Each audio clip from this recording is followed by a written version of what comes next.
What I do for a living is I'm a business broker, so I sell businesses that are $5 million and less. Work with a company called Business Acquisitions. It's been around for about 29 years. I'm not much into touchy-feely kind of things. I mean, self-improvement classes, things like that. So that's what I kind of thought this was. So I was probably a little more guarded than, well, it's probably like the rest of the guys, a little guarded. Probably the most beneficial thing is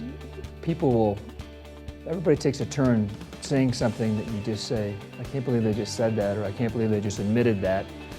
But that's the beauty of the group, is we all expose ourselves at one point into the inner part of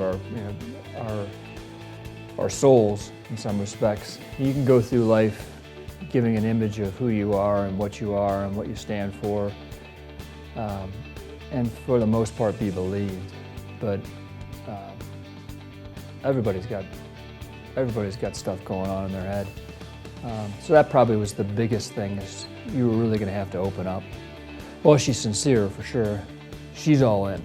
In our program, where we're the ones that are supposed to be opening up, there are a lot of times she opens up. But the relationships I have with these guys are a lot deeper than 90% of the other relationships I have. So it's made me really appreciate and also be a little more thoughtful as to how to hold people accountable, even that aren't in the group. When they want advice, don't be superficial with it. Get after it. And I think that this group has helped clarify a little bit of that for me.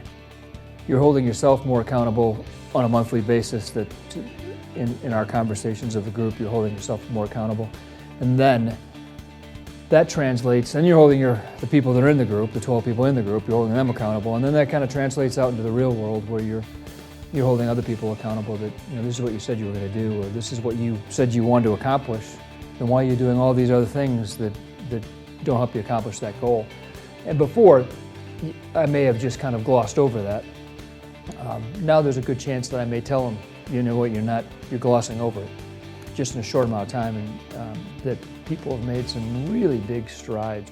A lot of it has become because we're being exposed. And when you expose yourself, there's no place to run. We're all self-motivated, we're all successful, we're all got our own little peculiarities.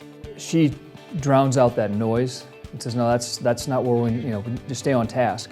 So I think that's her biggest role, is keeping the group, because we're all talking, is to keep us all on task.